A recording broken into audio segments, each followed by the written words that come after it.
now it's my honor and really my joy to introduce you to Lama Tantrapa.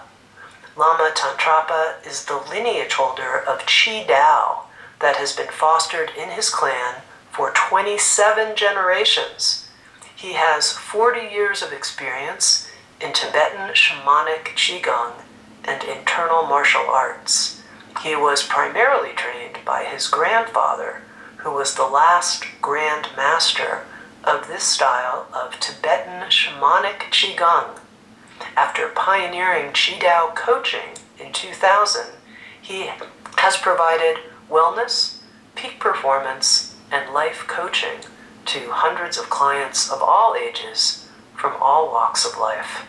Welcome, Lama Tantrapa, to the Energy Healing Summit. I'm so glad you're able to be a teacher in this series. Take it away. Thank you, Tami. It's really my pleasure and my honor to share what I can share with you and with all our listeners and viewers about healing ourselves, using energy awareness and developing self-healing skills. This is something that energy medicine will really transform our understanding of the healing processes, because I always put it this way: we heal when and to the degree that we are ready to heal. If we are not ready to heal, even the most advanced interventions and therapeutic procedures will not help much. And when we are truly ready to heal, virtually without any therapeutic interventions, we can actually experience dramatic improvement in our health, have spontaneous remission, and essentially experience what we would often refer to as miraculous healings. Now, what we are doing today, we're not studying miraculous aspect of our practice. We are studying something very down to earth. I really like Earth. I really appreciate our planet Earth. And one of the great components of the element of Earth energy is gravity. So that's one of the main reasons why I always encourage everybody I work with to pay attention to gravity, because gravity is a really great force that is not going to go away anytime soon. And although many people struggle against gravity, I've never seen anyone win. Now, as a result of understanding how we can use gravity to our advantage instead of struggling against it, I healed myself, and I've helped thousands of people who have come to Portland Qigong Clinic or who I work with long distance. In early 2000s, I started Portland Qigong Clinic, in which I saw people face to face, and I've helped many people resolve their issues with back pain, with chronic pain in other parts of the body, pain in the neck, often true to the popular saying, pain in the neck and many other types of chronic pain turned out to be psychosomatic. And by and large, if they were not caused by car accidents or other injuries, they were the result of a person holding tension. Even the injury-related pain also often was associated with a persistent tension that the person held in his or her body for many months, or sometimes many years, or even decades. And of course, we understand that tension is something that we do ourselves. Nobody does it to us. So what I developed is a very simple and elegant way to promote self-healing and also to facilitate healing of my clients who I was working with. And as I noticed when I was working with people coming to Portland Qigong Clinic, often they would experience dramatic improvements in their health and vitality and sense of well-being as I was working with them in the clinic. And then they would go home and would come back a week or two later for the follow-up sessions. And they were essentially either back where they used to be, or they would backslide from that level of wellness that they achieved during the session with me. Even though I gave them all kinds of homework to do in terms of paying attention to their body, alignments, energy awareness, breathing, meditation practices, movement practices. Often people would forget these practices, or they would simply have some internal resistance. And eventually I realized that it was because the person who I sent home with this type of homework did not make his or her own choice, his or her own decision to do this type of exercises. It was my choice that I gave to the person and said, you're going to do this. And so obviously many people have some resistance to authority figures, or to basically they had some other values that were greater than the value of doing this type of homework. So they just got distracted by the myriad of things that everybody has in their lives. So I started researching and trying to understand why people were not doing what I wanted them to do. And eventually I realized they needed to want that themselves. And so I developed a new profession called Qigong coaching that essentially takes the person by the hand but does not make decision on the person's behalf. The coach actually engages the client in discovering their own authentic abilities to heal themselves, provides new resources that perhaps the person didn't know that were available, and also help discover the resources within that perhaps the person couldn't tap on their own.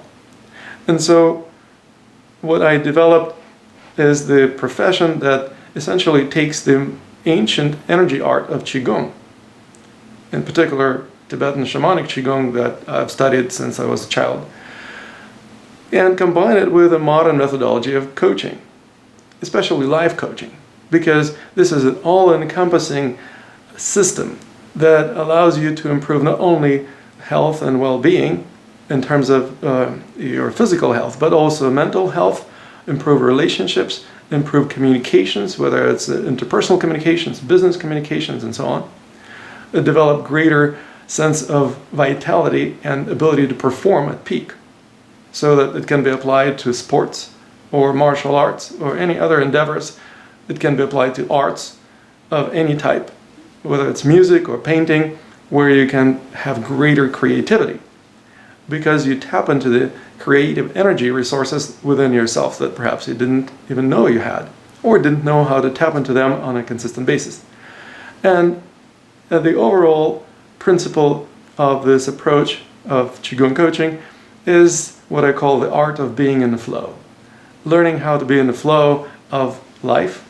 And since all life is made of energy, everything in our universe is made of energy, we learn how to pay attention to the flow of energy and develop the ability to go with the flow, or as I rather put it, to be in the flow. So we learn how to be in the flow, even though sometimes we experience some setbacks in the form of health issues or other issues that life throws our way. And we learn how to recognize that the setbacks are not problems. If we perceive them as problems, we are in a problem solving or problem trying to get rid of the problem state of consciousness. And instead we learn how to step into a different state of consciousness, a learning state that allows us to look at the same situation but from a different angle and see it as a great learning opportunity. I'm sure that you have experienced in your life certain setbacks yourself. And hopefully a few months, years, or maybe even decades later, you eventually recognize the lessons that were embedded in those situations. And as you learned those lessons, you stopped recreating this type of dynamics in your life. As you know, people recreate similar situations in their lives that they perceive as problems, but whether it's a relationship issue or financial issue or political issue, we basically go through the same cyclical crisis that we develop in our own way because we didn't learn from the very first experience of that kind. Had we learned it, we would have not dreamed it up again. Now, sometimes people say, well, that is nice when it applies to the overall lifestyle, but how about healing my pain? How am I doing this to myself? What are the lessons that you can get from that? Well, gravity pulls us all down, but not all people deal with it in the same way. Unless you're an astronaut in space, you are subject to G-force. The human skeleton, the bone structure of our body, is perfectly capable of supporting our body's weight. Our bones are a lot stronger than muscles. They burn no energy. They never get tired, sore, or develop spasms that create energy blockages and subsequently wreak havoc on our health. Our muscles aren't designed to hold the body against gravity for a long time. And when they are forced to do that for a long time, they usually call for help. So the physical pain is a call for help of a disempowered or overwhelmed or injured part of the body that is asking for attention. And where attention goes, energy flows, which promotes healing of that weak, tense, or disconnected part of the body. Now, why are some people in more pain than others? Well, that's a really good question if you consider looking at the spectrum of how people deal with pain. You can see that pain is a natural feedback mechanism trying to attract attention of your consciousness to certain parts of the body that are compromised or dysfunctional. Different painkillers, muscle relaxants, or other drugs prescribed by conventional doctors for chronic pain simply cover up the symptoms. Instead of pretending that nothing is happening or burying your head in the sand, you can learn to heal yourself. Healing requires paying a great deal of attention to the parts of the body that are calling for it. When they have acute or chronic pain, that's essentially a cry for help. While acute pain may be a result of an injury or an accident, chronic pain is usually the result of a dysfunction that is self-inflicted. It might have had an accident or an injury at the onset, but over the course of months or years, it became a self-perpetuated pattern of tension. And nobody does this chronic tension to you. So by taking responsibility for your own chronic conditions, you can take charge of healing them. Now, one of the key principles that I would suggest starting with is to make sure that you don't confuse tension for strength. In the Western society that I've been exposed to the last 20 years since I moved to the United States in 1997, I noticed that a lot of people have tendency to confuse tension for strength. They think that if they're tense, they're strong. Now, the funny thing is that the function of a muscle consists of the ability to contract and relax. If a muscle is strong, it can contract well and relax completely. But the muscles that can't contract because they're already contracted and can't relax because they haven't been able to relax very well, they're basically chronically tense. And when the tension is not needed, these muscles that are holding tension prove to be dysfunctional or weak. They're not performing their primary objective. Weak muscles often get overwhelmed by the tasks that the stronger muscles would perform easily. So they tense up to the maximum of their capacity. And of course, they get overwhelmed and hurt. So as you can see, tension is not a sign of strength. It's a sign of weakness. The muscles that are tense and weak, they function less than optimally, that is needed to be able to perform their daily functions or certain moves or certain activities. So they need to be strengthened, either through strength training exercises or by bringing focused attention to those muscles. In other words, the muscles are actually the weak link in the organism that suffers from chronic pain. When the muscle is well strained, it's likely to relax more easily and is not going to call for help, which means it's going to be pain-free. How do you train the muscles? Well, first of all, you need to learn to identify where there are areas of strength and where there are areas of weakness.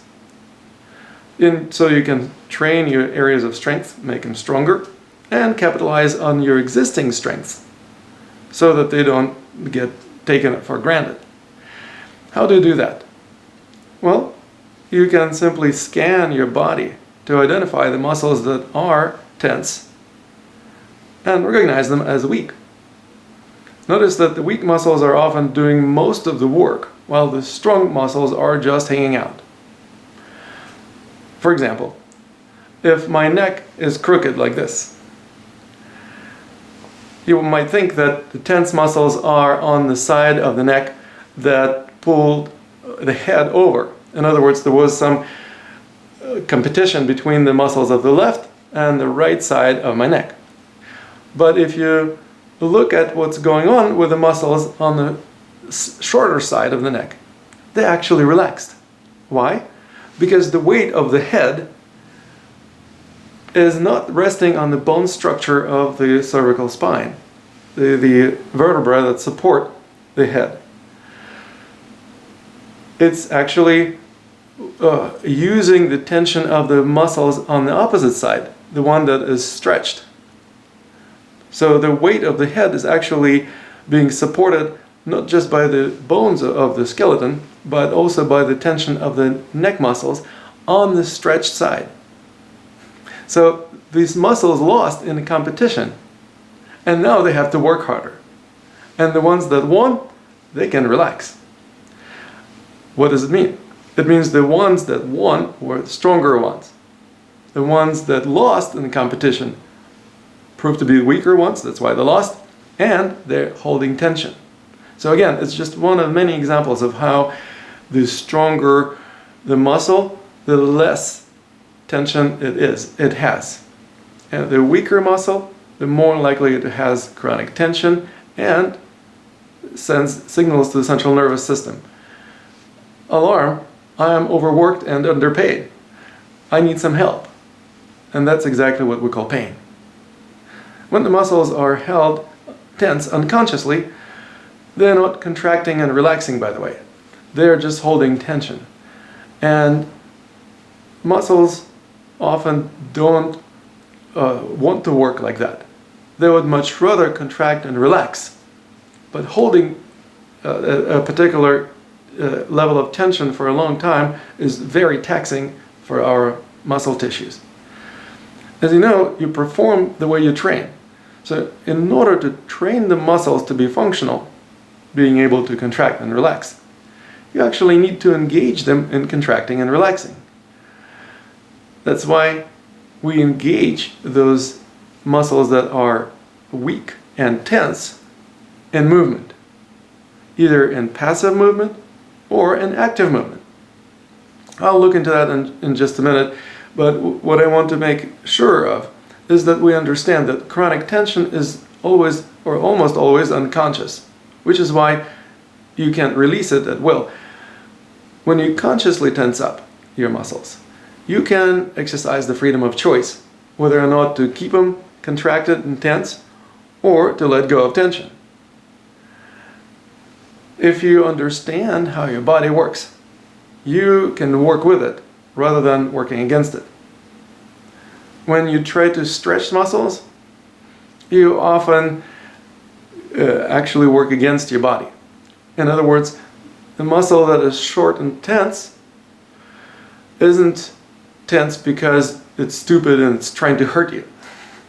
It's actually unable to contract without the signals of contraction that it receives from the central nervous system. The central nervous system has to send the signals of contraction to muscles.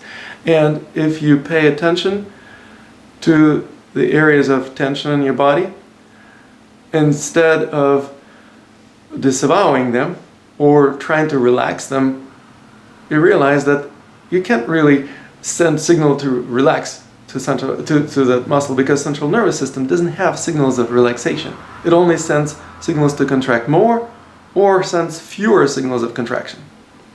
So what do? We learn to contract the muscle at will. We literally learn how to take charge of that tension that used to be held unconsciously. Once you become conscious of how you do it, something really interesting is going to happen. First of all, you are going to be able to feel that discomfort and realize that you are the one in charge of it. You are the one doing it. Also, you will not be able to hold that tension for very long because the muscle will actually start giving up. And when it is ready to give up, then you simply say, okay, you know what? I'm not going to send this signal of contraction to this muscle anymore.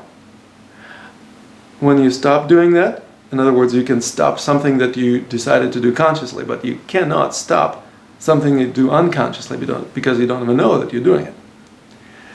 But when you stop doing it consciously, then the muscle will stop receiving the signals of contraction. Then it will be able to stop tensing up, which means it starts relaxing and it will start lengthening. There are certain reasons for the muscles in your body to be chronically tense, which has to do with your regular way of being. And different ways of being require tension from different muscle groups, so that the whole body can stand, move, etc. This is the way to identify the specific muscle groups in the body that hold tension according to specific patterns of tension that are associated with certain states of consciousness. So when we recognize that it's not just one muscle, for example, the shoulder is tense, or the neck is tense, or the lower back is tense, it's the entire body that is tense in a particular pattern. Then we can work with this pattern, and we recognize that these patterns are somatic manifestations of certain states of consciousness that I will mention to you in just a minute. What we also look at is scanning the body from head to toes, looking for the areas of tension, limited mobility, or pain.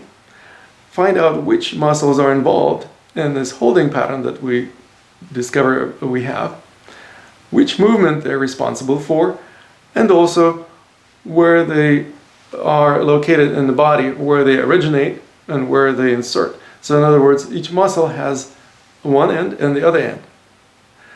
If we learn about our own bodies and our own tissues, we will be able to help them manifest their dreams. And what's the dream of a tense muscle? Well, it's to bring the two ends of the muscle closer together. That's the dream of the tense muscle. If you help it manifest this dream, then you will be able to help this muscle feel much better. And once its dream has been manifested, it will send the signal to central nervous system. I finally managed to achieve what I've been trying to achieve for a long time. I managed to bring these two ends of myself closer together. Now, how that happened is a different story. It can happen due to your own active shortening of that muscle, like we just talked about. It can also be done in a passive manner, when you just simply passively bring the two ends of the tense muscle closer together, so that muscle is being shortened passively. And either way, when you do that, something awesome happens. This muscle feels so much better that the central nervous system decides, I don't need to send the signals of contraction to this muscle. And when the central nervous system stops sending signals of contraction to this muscle in question, it actually becomes less agitated and stops sending signals of contraction throughout the whole body, including your diaphragm, the breathing muscle.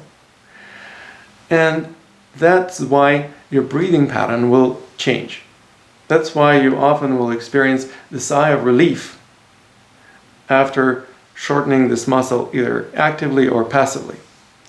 And when you experience the sigh of relief, that's a clear indication that your central nervous system is more relaxed, which leads to a more relaxed body, which of course facilitates the free flow of energy in your body, because the muscular tension is the main cause of chronic tension and pain and energy blockages that we create in our bodies. Nobody does it to ourselves. We do it to ourselves. And if we recognize that we can stop doing it and we can experience the relief from that tension, that would only make sense to start looking for better and better ways to do that. So then we're no longer looking at, is this the right way or is it the wrong way? We understand this is the right way to go, and we just simply start fine-tuning our approaches. To help you fine-tune these approaches, I will share with you 4 principal ways to release tension, as well as release stagnation and relieve pain. The first one is, as I mentioned already, active contraction, shortening of the sore, weak, and tense muscle by tensing them up, and then relaxing them when you're ready to let go. You need to be careful not to cause a spasm by overdoing this active tension, but you will strengthen that muscle by doing it over and over again because you're giving it exercise.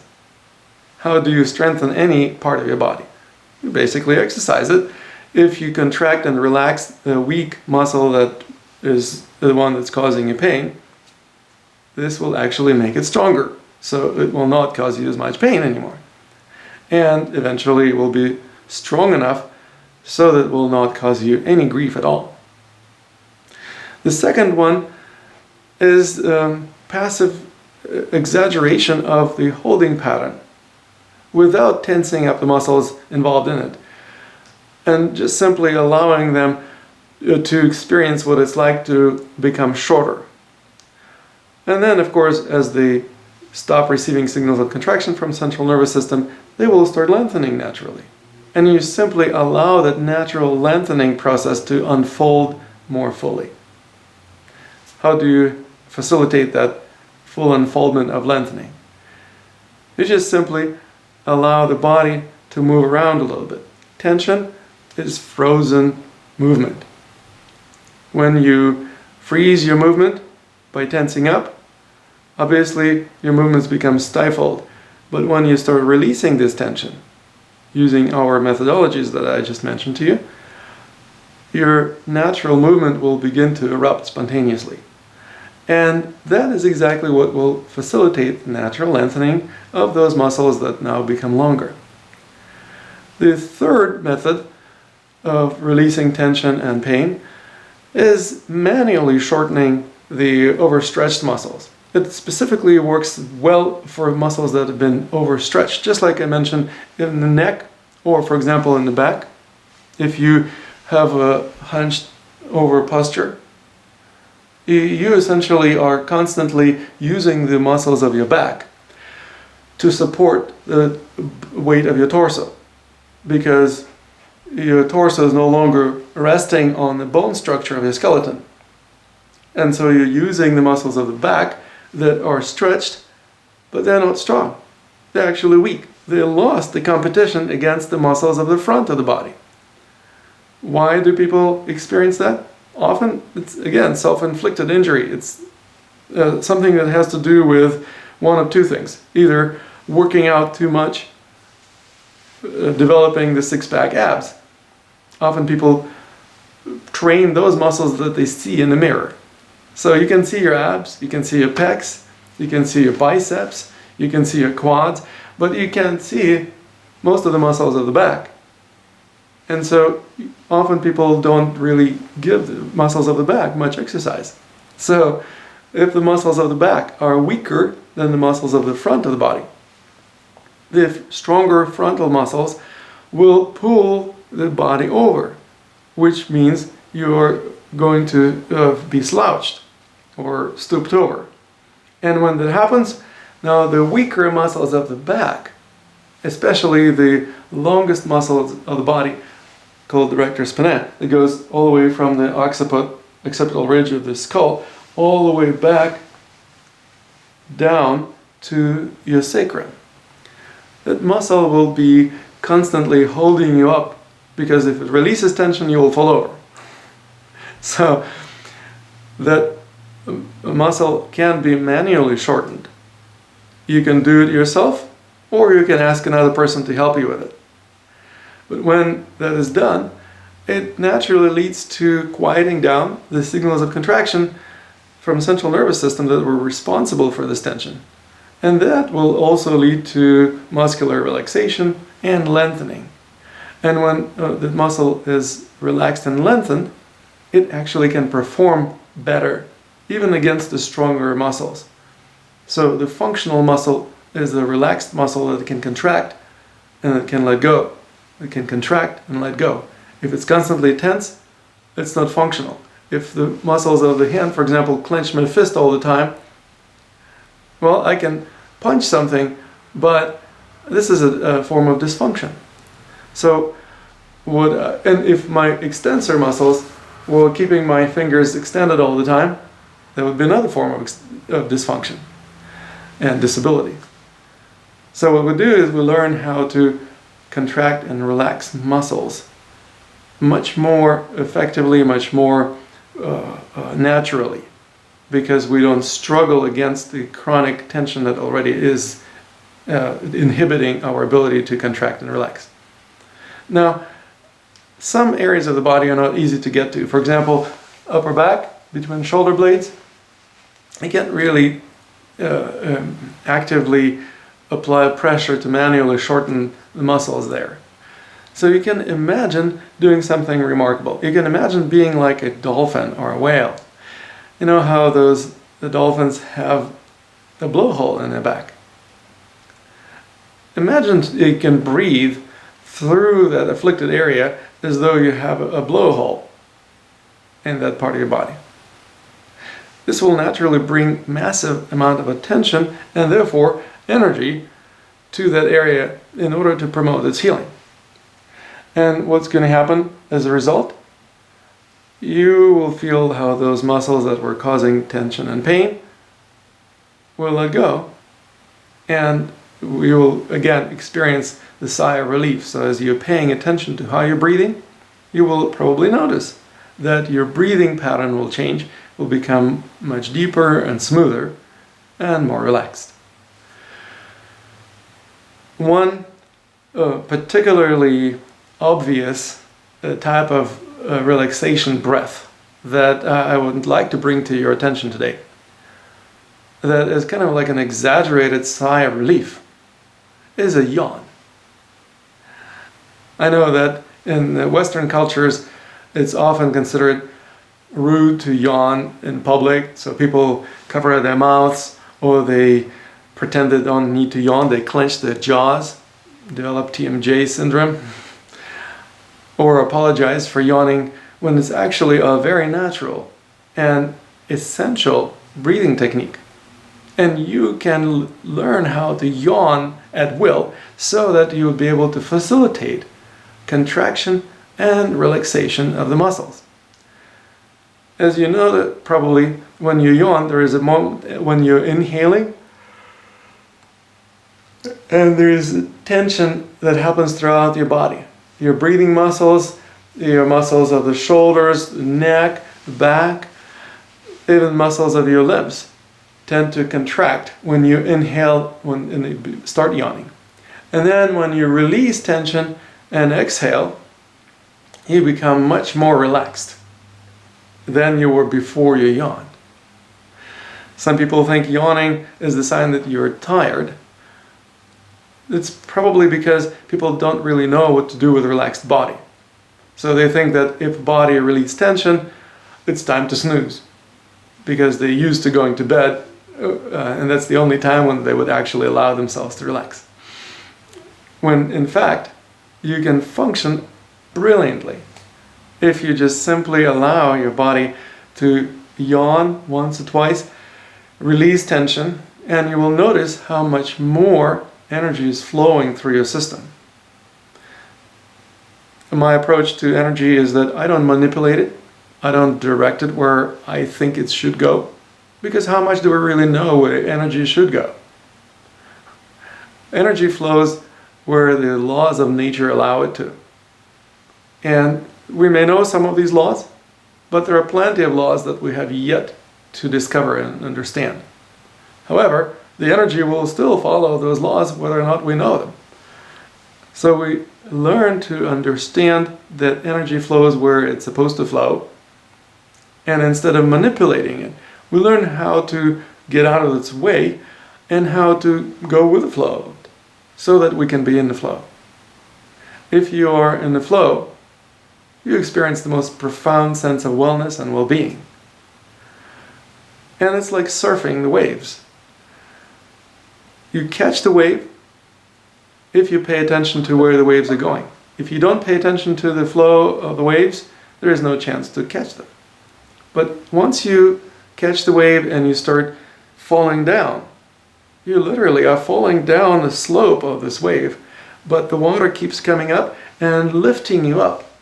As you keep sliding down, it constantly keeps uplifting you, and if you maintain dynamic balance on your surfboard, you will be able to enjoy the ride. Now that is my approach to health and healing. How can we enjoy our ride?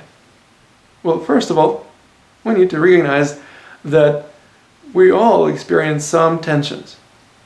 And so it's not a disease to have tension. It's simply something that happens to us almost by default. As long as you have a personality, you will have one holding pattern or another, to some degree, or to greater degree, or to lesser degree. However, there is a way to experience ability, to develop the ability to increase or decrease your level of tension at will. And you also can learn how to identify specific holding patterns that you may exhibit, whether it's holding forth, or holding back, holding down, or holding up, holding out, or holding in. These are the 6 main types of holding patterns, the patterns of holding tension that are associated not only with the states of consciousness. Obviously, holding forth is an expression of certain pushy or maybe even aggressive state of consciousness. Sometimes it may be just curiosity, it may be just really interested in something, or you want to get from point A to point B. In other words, it's not a bad thing that you're doing, but it certainly is a holding pattern of tension. And holding back is kind of a reversal of that. It's like you're withdrawing or holding back from engaging in a conversation or an activity. I jokingly say that it's an expression of certain judgmental state of consciousness, like somebody, for example, would give you a bowl of worms and you'd be like, ooh, I'm not going to eat that. Now, holding back is something that some people get stuck in. Again, it might have served you at one point or another as a survival mechanism so that you didn't engage in some dangerous activity or you held back from saying something that could have been stupid or outright dangerous. However, if it saved you in one situation, it doesn't mean that you should always hold back. So we learn how to also recognize that there are different holding patterns and different states of consciousness, and there are uses for these holding patterns. So we can hold forth when we really need to get somewhere, or we need to speak. When you hold forth, your voice projects really nicely. So if you are a professional speaker, for example, or you're a drill sergeant, you need to project your voice. That means that you need to hold forth. If you hold back, your voice does not project very well. You're holding your voice back. Now, there are also other patterns that you may need to know. For example, holding down. It's the pattern associated with a slouched position of the entire torso and head. You're kind of hanging your head low, which may be an expression of maybe low self-esteem or being sad or even depressed. You may be depressed or sad for a good reason. For example, you experience grief. If you allow yourself to go through this experience, you won't get stuck in it. And you will be able to move on with your life once the grief is over. But if you actually develop a sense of identity around this way of being, this is how I am, then you will get stuck in it and most likely will experience a significant amount of lower back pain. So we begin to understand that pain is not a problem in itself. It's just a signal that the body sends to the central nervous system saying, hello, something is not working properly. Look here, because you can empower this part of the body if you bring attention. And when we bring attention, we may learn something about ourselves that we didn't know before, which is the primary objective of any spiritual path that I would say is worth its salt. Knowing yourself. Now, if you get to know yourself, perhaps you will not feel so disempowered or have low self-esteem. You will actually develop a much greater sense of esteem for yourself and also sense of self-agency. Now, some people may exhibit the opposite holding pattern, holding up. They may be really feeling superior or self-important, maybe even arrogant. Now, there are some situations where it's appropriate. For example, if you're a Marine and you're serving in the Presidential Guard or somewhere else where the Marines serve, you will be taught to hold up. And that will be an appropriate holding pattern perhaps for that particular situation. But if you're not in the Marines, or if you're not in the Marines anymore, they say, well, once the Marine is always the Marine. But I would encourage you to let go of some degree of that sense of identity if you want to release tension in your body. So, for example, often the holding up pattern is also a cause of tension and pain. So you may be feeling good about yourself, but you're in pain. You may have won a competition of some sort, for example. Great. So you can feel really confident and grateful for your experience. But don't get stuck even in that. Because if you do, you will get stuck in a particular energy center associated with that state of consciousness.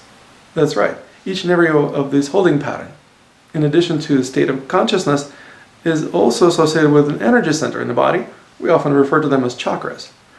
And when you begin to understand that it's impossible to experience enlightenment if only one chakra is open and working full time, and all others are kind of disavowed or not operating online. Then you begin to bring them online. You need to really discover that it's not enough to just hold yourself in one way. Some people hold themselves in a combination of 2, maybe even 3 holding patterns. For example, you may be holding out and holding up at the same time. Or holding out, but you may be holding forth at the same time. And so on. Holding out, by the way, is the pattern of tension in which you have more weight on one foot than the other. And you're welcome to experiment with that if you just weigh yourself on 2 scales, one foot on one scale and the other foot on another scale. If one scale gives you a greater reading, that means you're holding out.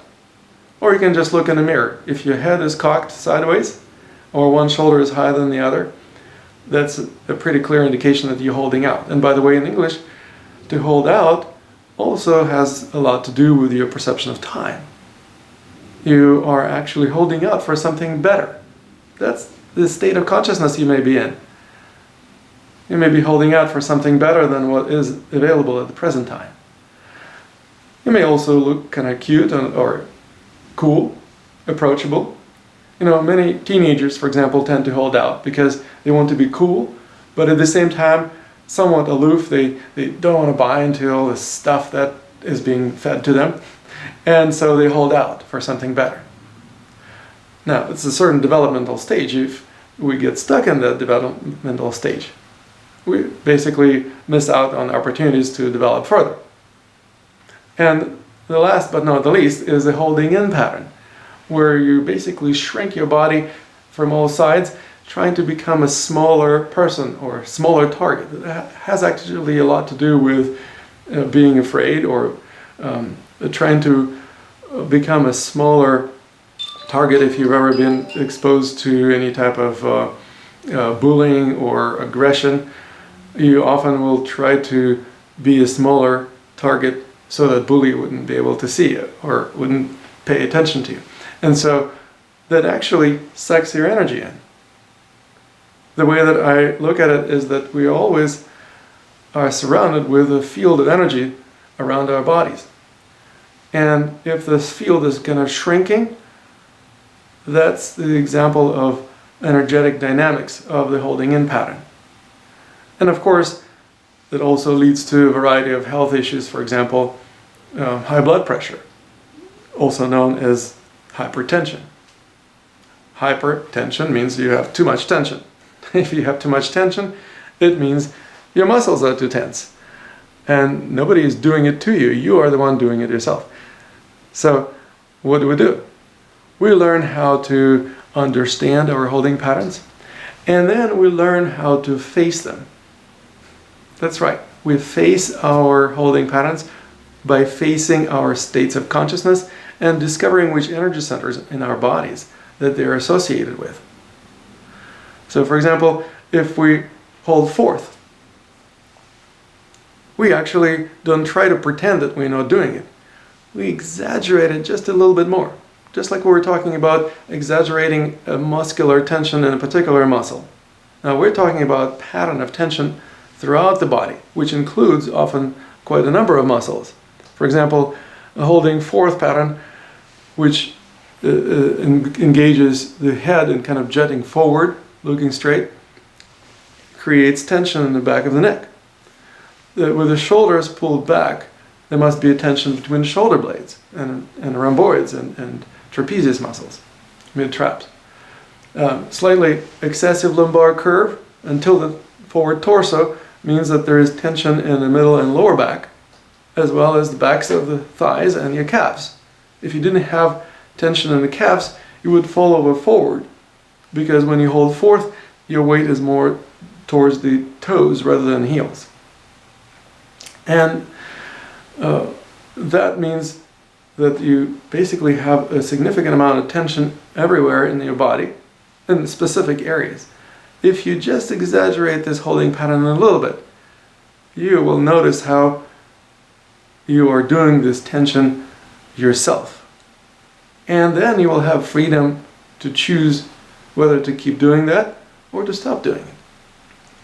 Since it's a somatic manifestation of a certain flow of energy and being stuck in that forward direction, you may also recognize that you can work on your sense of identity. Am I a really pushy person?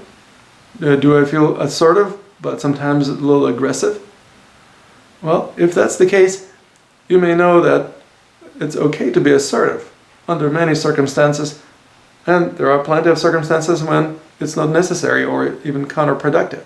If you're too aggressive or too pushy, you may cause conflict in your life, in your relationships, and often that means that you become a more peaceful person if you face that holding pattern, exaggerate it, and then quit doing it. Now, if you hold back, there also can be some psychological states of consciousness, but I want to bring to your attention that the weight of your body is more towards the heels. And that means that there is tension in the muscles of the front of the neck, the chest muscles, the pectoralis muscles are pulling your shoulders forward, and you will have lesser lumbar curve with holding tension in the buttocks and your abs and the front of the thighs, and especially the shins, the muscles of the front of your lower legs. If you release the tension in those muscles, you will literally fall over backwards while holding back. Now, for example, if you look at the holding up pattern of tension, that is similar to what Marines consider the good posture. That's definitely another example of holding tension in the body, because if you, for example, lift your chin and puff up your chest, that requires tension. It's not a natural condition. If something is not natural, it's not particularly healthy. What can be healthier than being natural? So if you feel like your chin is up, the sternum is up, and the shoulders are pulled down, you most likely experience lordosis, which means a sway back. And that also requires tension in the hip flexors and also under your shoulder blades. Most of the time, people who hold themselves up tend to lock their knees, which again requires tension in the leg muscles. If the person holds down, and the holding down pattern is often associated, as I mentioned, with feeling low or feeling down, as the name implies, kind of often exhibiting low self-esteem or perhaps a degree of sadness or even depression. That also has its own set of muscles that are involved. For example, if your chin is down and your head is not in alignment, that means the muscles of the back of the neck will be holding tension and most likely will be sore. And because this is the same muscle group, it goes all the way from the back of the head all the way down to your sacrum. So often there's going to be tension in other parts of the back as well. And because there is less lumbar curve, this is what we call kyphosis. It's actually another misalignment of the spine.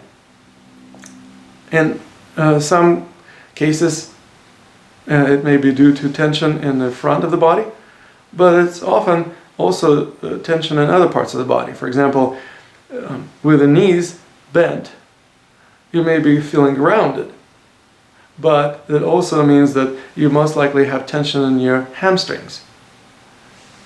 Practicing martial arts for most of my life, I know that when people complain about not being able to kick very well, they have short hamstrings. And almost always it has to do with a certain low self-esteem or just simply sense of guilt about something that they had done before. And so that literally changes the alignment of the body, engaging the hamstrings in the tension. If you just try to release the tension on the hamstrings, you will fall over.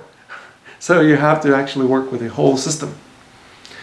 And as I mentioned, the holding out pattern that is associated with keeping more weight on one foot or one leg more than the other obviously requires a lot of tension too. It may feel kind of comfortable and relaxed, but actually it isn't. Because if you have more weight on, for example, the left leg than the right leg, your left hip hikes up, which means your pelvis is not level. And if your pelvis is slanted, it means your spine is not straight up. Because sacrum, which is the foundation of the spine, is also part of the pelvis. So if your sacrum is tilted, your lumbar spine will follow suit. Then, of course, you have to have tension on that weight-bearing side of the body to tilt your thoracic spine in the direction of weight-bearing side, because otherwise you'll fall sideways. That means you have tension in the weight-bearing side in the muscles of the side, the obliques, and also the hip muscles, the muscles of the weight-bearing leg, more so than the opposite side. With some exceptions. For example, the glutes, the buttocks muscles often are more tense on the non-weight-bearing side, which often leads to sciatica. If you have sciatica or if you experience sciatica in the future, you may look at whether or not you distribute weight evenly between your feet, between your legs. If you do, then you can simply release that by contracting and relaxing the muscles of your buttocks, specifically the piriformis, the muscle that is responsible for rotation of your foot out. If you look at your feet and you notice that one foot is pointing more forward and the other one's splayed out sideways, you're guaranteed to carry more weight on the foot that is more forward and have less weight on that foot that is more splayed out. But you will have tension in the glutes of that non-weight bearing side. And often that leads to sciatica. And last but not least, the holding in pattern, it just has tension everywhere. So if you find yourself being afraid, that's mostly guaranteed, almost guaranteed that you are going to be holding in to some degree. But if you hold in just on a consistent basis, that is not probably because you're just chronically afraid, although it may be the case. But we may need to look at the reasons why you're afraid. So you simply face whatever you are afraid of. That's the most effective way to address the fear, is by facing it. And when you release the fear, you're guaranteed to feel much more relaxed, allowing much greater flow of energy in the body, and experiencing greater sense of vitality and wellness. Now, on this note, I just want to give the microphone back to Tami, because I'm sure we have some questions or comments about what we just discussed. Thank you so much, Lama Tantrapa. And if any of our viewers have questions, you can type them into the box that's just directly under your video player, and then hit submit, and the questions will come directly to me here in the Sounds True studio. Lama Tantrapa, I'm curious if somebody particularly tuned in to this session because they have upper back or neck pain. Is there a specific exercise? They listened to the different holding patterns, they're not quite sure, but is there a specific Qigong exercise you could recommend that would help them contract and relax some of the muscles that might be involved? Absolutely. The tension in the upper back and mid-back is usually associated with the head misalignment, because the weight of the head is quite substantial, 12, 13 pounds, depending on how much hair you have, whether you have gold teeth and so on. But it's the weight of a heavy bowling ball. So imagine trying to balance that bowling ball on the 7 vertebrae of the neck, which are no thicker than the finger. It's quite a challenge. And if the bones of the neck aren't aligned, or the weight of the head is not resting on the neck vertebrae, that means the neck muscles and muscles that go further down along the back are tense. So what do?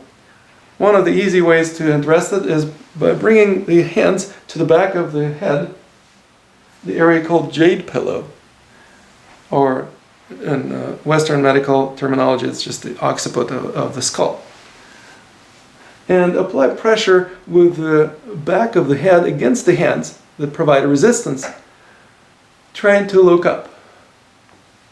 Now when you do that, you obviously contract the muscles of the back of your neck, upper back, and I can guarantee that you'll feel also this tension trickling down all the way to your sacrum.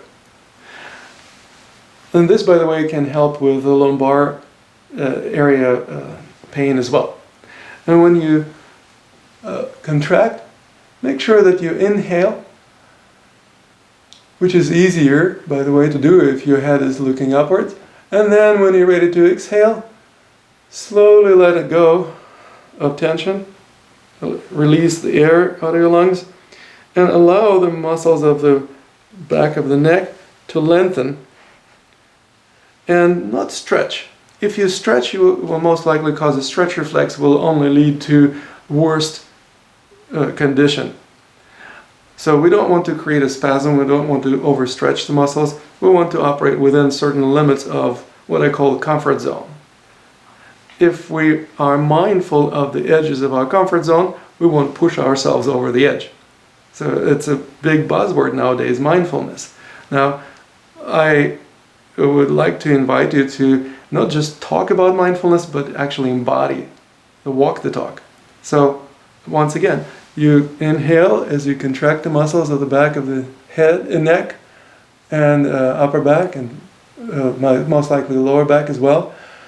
And then as you're ready to release tension and exhale, you let it go and just bring the head into alignment. And by alignment, I actually mean bringing the back of the head a little bit higher. Most people think that this is the top of the head, the point on top of the head closer to the forehead, but that's just not true. The real top of the head is way further back, often referred to as the by waypoint in acupuncture and acupressure. That is the true top of the head. How do you find it? Just simply grab yourself by the tips of the ears and gently pull straight upwards towards the ceiling, towards the zenith. And that will bring the real top of the head on top.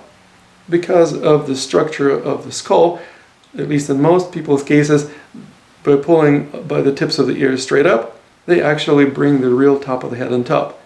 That is what will allow the neck structure to also streamline below the head, which will allow the weight of the head to rest on the bones of the cervical spine.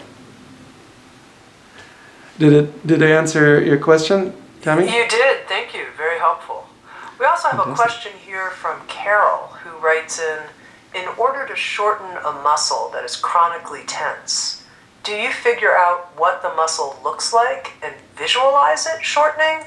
Or how does one go about shortening if the muscle is already contracted? Yes, visualizing is nice, but you can shorten it. You obviously you may shorten it against a little bit of resistance, which you provide whether with your own hands or with some other implements. For example, we were just shortening the muscles of the back of the neck by providing resistance with our own hands. For example, if you, let's say, have lower back tension and pain, you can also try to shorten the lower back muscles by placing the hands on the back side of your buttocks. And as you're trying to shorten your lower back, you're kind of leaning back and try to perk up your tail, bringing the tailbone up, but you're resisting with the strength of your own arms. Again, you are shortening your muscles at will, and you can inhale at the same time. And then when you're ready to exhale, release the tension, let go of that resistance, and allow the body to just find its natural alignment. Now, there is of course a way to find a neutral position of the pelvis that you may not be familiar with. It's just simply rocking the pelvis one way, for example, perking up the tail, so to speak, creating greater lordosis, and then release the tension as much as you can. Then create a little bit more tension on the front of the body with the abs contracting. So you create kyphosis. And again, release this tension and come back to neutral. And I would suggest even doing it a little bit more in a refined manner. So do it only 50% of tension that you had originally did. On the back, again, you will notice how it stifles your breath and makes you out of alignment. And then you release the tension and you will feel like a sigh of relief. So much easier to breathe. The bone structure of your body supports the weight of your torso. Then you contract the muscles of the abs. Again, it will obviously restrict your breath.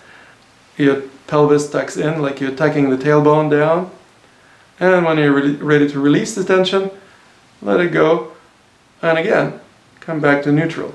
And you can do this even in smaller degrees. So for example, do 25% of maximum contraction. So basically you just really refine where is that neutral position of the pelvis. I'm quite certain it's not where you think it is. Or not where it used to be at least. So that will essentially give you an ability to contract the muscles against some resistance that you provide yourself, and then release the tension, and that is where you find the neutral position. Does it make sense? It does, thank you, Absolutely. Lama Tantrapa. We have a question here from Linda, who writes in, there are many people who have to, for their job, stand for many hours, perhaps in a minimum wage position or in some other kind of job function. Do you have any suggestions or recommendations for people who stand for long hours as part of their job? Absolutely. As a matter of fact, in Qigong, which is the original Asian system of energy arts and energy healing that's been around for 5,000 years, there are many standing meditations that we do on a regular, sometimes daily basis. So yes, I'm very familiar with how to stand, and also how often people stand in a way that is difficult. So often the person tries to do standing meditation for just 5 or 10 minutes and then just say, you know what, forget it, I can't do this, it's just too hard. One of the simplest and most elegant ways to find the most effective position to stand is by taking a natural stance. What's natural stance? Different teachers of Qigong, as well as Tai Chi and other related disciplines, have various very strict rules as to how to position your feet, for example, and what to do with your shoulders and with your pelvis. But the more you try to control your body, the less likely you are going to be natural. And as I mentioned, what can be healthier than being natural? And so what we do is we assume what we call natural stance. We just simply jump and land softly. Once again, jump and land softly. You're guaranteed that your feet will land where they need to land, so that your body feels maximum stability. Now that's exactly the position of the feet where you will also be able to be most comfortable standing for an extended period of time. It is also guaranteed that your feet will not land parallel to each other. It is not natural for the human body to stand with the feet parallel to each other. The only reason why I would do that personally is when I ski. When I ski, and I enjoy downhill skiing, you have to put your feet parallel to each other because otherwise your skis will go in different directions. That's not good. But if you are not on skis, you definitely don't need to put your feet parallel.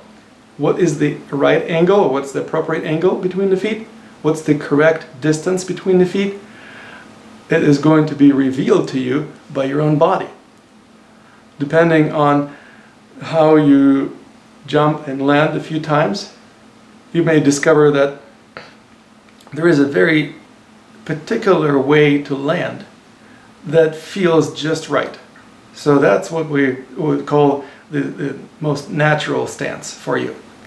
That also changes the relationship with gravity. For a moment, when you jump up in the air, you are suspended in weightlessness. And virtually instantly, the bone structure of your skeleton, your spine, will rearrange itself.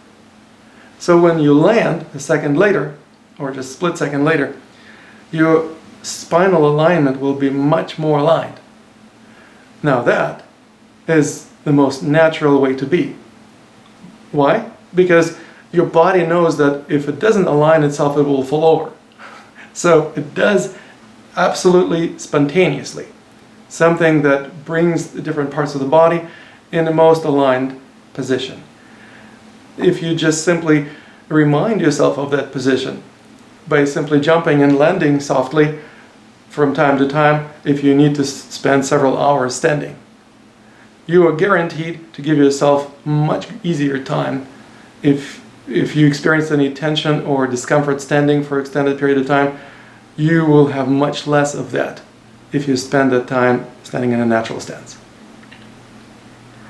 I just have one final question for you, Lama Tantrapa. You mentioned that in 2000 you started Qigong coaching. Right. And if I understood you correctly, part of what you were trying to address is how not to just work on people where you're helping provide healing for them, but how people will begin to internalize themselves this will, this desire, this inspiration to really do Qigong practices on a regular basis. And as part of this Energy Healing Summit, people have been introduced to a tremendous array of different potential practices. And I'm sure people have identified many of them that they think will be of a lot of benefit if they can do them in their lives, if they will do them in their lives. And I'm curious what you've learned from your Qigong coaching that you can share with us about what really helps people stick with what they know is beneficial to them. This is a very profound question. I'm really glad, Tami, that you asked it. Because essentially, we can know all kinds of beneficial techniques and methods, but if we don't apply them, they won't be of benefit to us. So they work if you work them, so to speak. How do we make sure that we apply what we know? I would say it boils down to values. Again, I had to actually spend some time studying coaching methodologies from some of the top experts in coaching profession, anyone from Michael Hall and Tony Robbins to Brendon Burchard and other experts in coaching, Bill Barron. And one of the major aspects of our psyche is what we call belief system, or simply value system. And this value system essentially determines what we deem important and what we don't deem important. We are much more likely to pay attention to that which we find important, and we're much less likely to pay attention to whatever we don't find important. If we don't find important to ourselves things like health or well-being, then of course we will not do any practices that support or facilitate greater health. Now, sometimes it may sound kind of silly, like why would you not consider your health important? How is it possible that you wouldn't consider your health important? Well, how is it possible? We just simply, I personally ask my coaching clients, would you write down the 10 most important values in your life? If health is not one of the top 3, obviously it's not going to be a priority. So other values will prevail, even though you may think it is important. But almost always the higher value will outweigh and will pull the awareness away from the lower values. So what do? We do something that most people never do in their lives. We reevaluate our values. We literally go through the process of clearing some of the confusion that may exist in our value system, because we may have some conflicting values. Most of the values that people have are just a remnants or certain leftovers of whatever, education and indoctrination, religion, or society influence or media influence that people received as they were growing up, at the time when they did not choose their values consciously. If I was indoctrinated in a certain belief system or in a certain system of values, I basically assume that this is how I am and I will always be like this. Well, it's just simply not true. I don't have to be stuck with a value system if it's not working for me. And so an important aspect of my coaching is helping each and every client of mine to reassess and reevaluate their values, so that the values that they really find deserve higher priority will be brought to the top of the list. And the values that don't deserve to be up on top will get demoted to the bottom of it, or maybe even excluded from the list of high values because they don't really identify with these values anymore.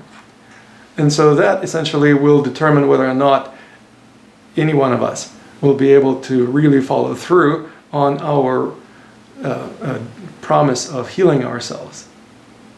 Does it answer your question, Tami? It does, very good. Thank you so much, Lama Tantrapa, for being part of Sounds True's Energy Healing Summit.